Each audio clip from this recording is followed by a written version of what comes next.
Muchos de nosotros ha escuchado quizá más de una vez que los pueblos que no conocen su historia están condenados a repetirla. Eso es así. Igual pasa con los derechos. Quienes no conocen sus derechos tampoco pueden reclamarlo de manera adecuada. Tampoco saben cuándo se comete una injusticia en su contra. Por eso, aquí en el programa del día hemos considerado pertinente, oportuno, invitar a dos conocedores del tema y que nos van a dar a conocer los resultados de un estudio realizado por la Oficina del Defensor del Pueblo. Les damos los buenos días a Harold Modesto, él es el secretario general del Defensor del Pueblo, y Alicia Rodríguez, directora de la Oficina de Oportunidades de esa misma entidad. Buenos días, ¿qué tal, jóvenes? Muy buenos días, Germán, muchas gracias en nombre del Defensor del Pueblo por permitirnos estar acá para hablar precisamente de derechos, que es el tema que nos convoca y nos motiva. Alicia, buen día. Gracias por estar aquí. Bueno, jóvenes, ustedes han realizado un estudio que pone de manifiesto que la mayoría de los dominicanos no conoce cuáles son sus derechos. Por favor, vamos a compartir con nuestro público cuáles fueron los hallazgos, qué es lo que dice ese estudio. Muy bien. ¿Y cuándo lo realizaron? Muy bien. El estudio se realizó a finales del año pasado. Entre noviembre y diciembre del año 2022, el Defensor del Pueblo, en el marco de uno de sus ejes, que es la construcción de ciudadanía, se abocó a realizar un levantamiento que, si nosotros quisiéramos denominarlo con otro nombre un poco más atractivo, diríamos que es la ruta hacia el Informe Nacional de Derechos Humanos del Defensor del Pueblo. La encuesta no es más que un primer ejercicio para comenzar a darnos cuenta de cuáles son las cuestiones fundamentales en materia de derechos humanos que preocupan a la población y, sobre todo, qué tanto entiende, conoce y percibe la gente acerca de los derechos humanos. El Defensor del Pueblo es una entidad pública, es un órgano constitucional cuya función esencial es garantizar los derechos de las personas. Y precisamente por eso, al Defensor del Pueblo le interesa saber qué piensan los dominicanos, las dominicanas, los habitantes en el país acerca de los derechos. Y el primer hallazgo de esa encuesta es precisamente ese que usted mencionaba, que la mayoría de las personas encuestadas, esos dominicanos y dominicanas que tienen derechos y que deben ejercer derechos, no saben cuáles son estos derechos. El dato no tiene que alarmar, sino nos permite en lo inmediato comenzar a considerar cuáles son los caminos que debemos seguir como Estado, como país, como nación, para poder corregir esa situación y empoderar a las personas en el ejercicio de sus derechos. Ese es uno apenas de los hallazgos y está conectado con diversas variables que me gustaría que evidentemente mi compañera Alicia profundizara. ¿Cómo no? Alicia, precisamente yo creo que es una opinión que introduzco dentro de la pregunta. Una de las razones por las cuales tenemos un escaso desarrollo político, diría yo, radica ahí, en esa falta de conocimiento de sus derechos. Y por eso es que cuando alguien les regala una canastilla o les regala un salami, la gente dice, ay, que ese sí es bueno, y no sabe, o les regalan una casa, el propio gobierno le construye una casa y no sabe que es un derecho que tiene contemplado en la Constitución. Podemos citarle a la gente cuáles son esos derechos y cuáles la gente conoce más, Alicia, y cuáles no conoce, cuáles ve como que es un favor que le han hecho. Claro, bueno, dentro de los hallazgos del estudio está precisamente ese desconocimiento que tiene la gente acerca de cuáles son sus deberes, por lo tanto, cuáles serían sus derechos. Porque son dos. Exacto, a lo que debemos saber para poder reclamar de manera adecuada. Entonces, cuando lo vemos desde esa premisa, vemos que el hallazgo tangible es que sigue una deuda pendiente en el sistema dominicano de incorporar este conocimiento de los derechos en el sistema educativo para poder generar estos cambios de comportamiento en la población. Entonces, en esta encuesta de carácter no experimental y cuantitativa, nosotros encuestamos a 800 personas. Esto es de alcance a nivel nacional y lo hicimos de dos maneras, presencial, en campo también, y la mayoría fue de manera telefónica. Entonces, estas 800 personas, si bien reconocieron algunos de los derechos, cuando se le listaron, cuando le dicen, ¿sabes que tienes derecho a la vida? Ah, sí.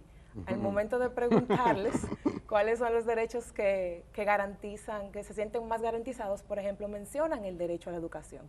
Sin embargo, Cuando vemos por qué se sienten discriminados, dicen que les discriminan por no saber leer y escribir. Entonces, el foco debe ser ahí, la calidad de lo que estamos brindando como Estado y también una alerta a aquellas instituciones estatales que garantizan ese derecho a la educación. Porque si vemos ese hallazgo ahí, podemos profundizar en que la gente no necesariamente ya se siente excluida de un derecho tan importante como educarse, sin embargo se están educando bien. Entonces esas reflexiones son las que nos permiten la generación de evidencia en esta encuesta y profundizar acerca de estos importantes hallazgos. Y cuando se segmenta por, digamos que por edad, ¿qué dice ese estudio en cuanto al conocimiento de sus derechos como persona o como ciudadano? Bueno, como ciudadano y como persona, porque hay personas que no son ciudadanos. Hay un dato importante ahí y creo que nos permite correlacionar un poco con algunas hipótesis de trabajo. Precisamente, la encuesta arranca con personas de 18 años en adelante, ¿verdad? Ok, mayores. Mayores de edad. Entonces, en el umbral, en el rango etario, entre los 18 y los 24 años, es donde se genera donde se evidencia el mayor desconocimiento acerca de los derechos. Mayor desconocimiento. Desconocimiento. O sea, los jóvenes son los que menos conocen sus derechos. Así es. Y guarda relación con lo que conversamos acerca de lo que tiene que aportarse desde la educación para el conocimiento de derechos. Porque precisamente esas son las fases formativas. Wow.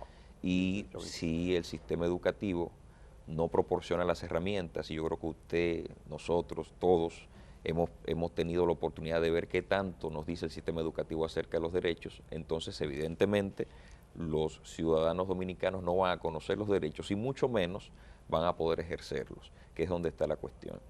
Ahí es donde está el puntito. Nosotros notamos que si hay que hacer esfuerzos importantes para que se conozcan los derechos humanos y los derechos fundamentales, debe ser precisamente en esos grupos de personas de menor edad, que son los que en gran medida tendrán que responsabilizarse como generación de los deberes, de hacer cumplir y generar el cumplimiento de deberes fundamentales.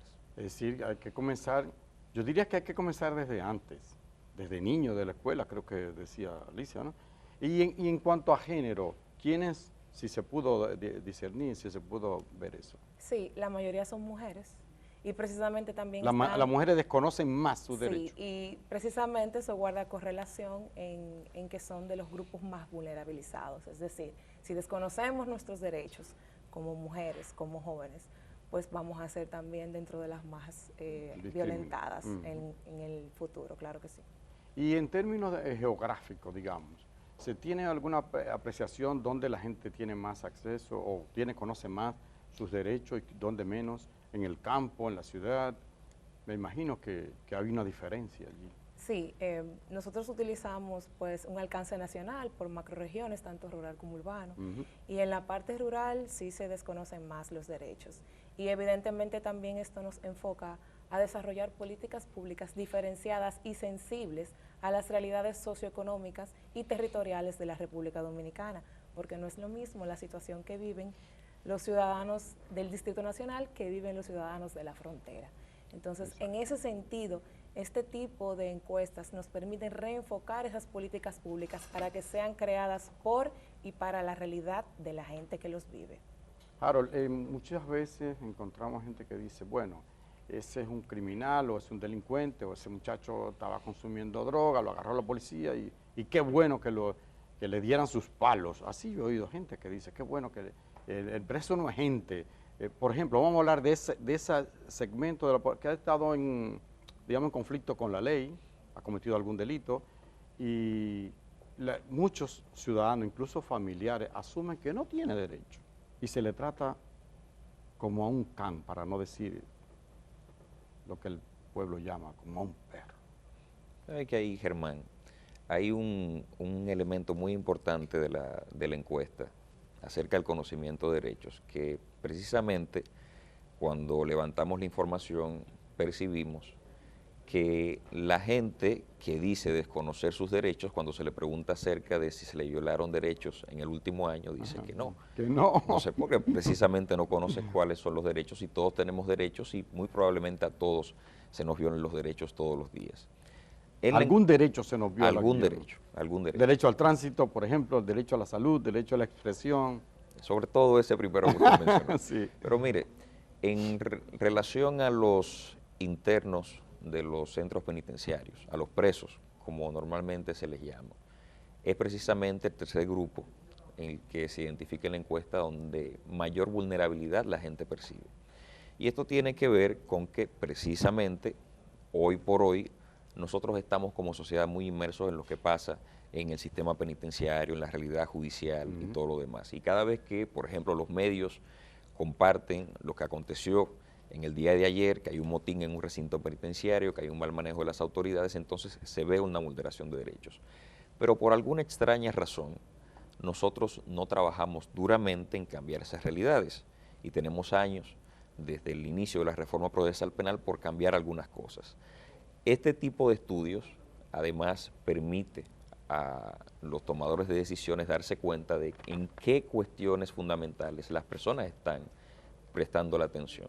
Y precisamente la cuestión de los internos de los recintos penitenciarios es una muy importante. ¿Cómo no? Bueno, solo nos resta agradecer muchísimo a Harold Modesto y a Alicia Rodríguez de la Defensoría del Pueblo por haber sacado tiempo para venir a compartir con nosotros. ¿Dónde la gente puede conocer este estudio? ¿Está en alguna página, algún portal? Sí, claro, el estudio está disponible en todos nuestros portales oficiales, tanto en nuestras redes sociales como en nuestro portal oficial del Defensor del Pueblo. Bueno, ahí lo pueden adquirir para ampliar aún más. Señores, muchas gracias de nuevo a ustedes y nosotros vamos a una brevísima pausa y retornamos con más del día.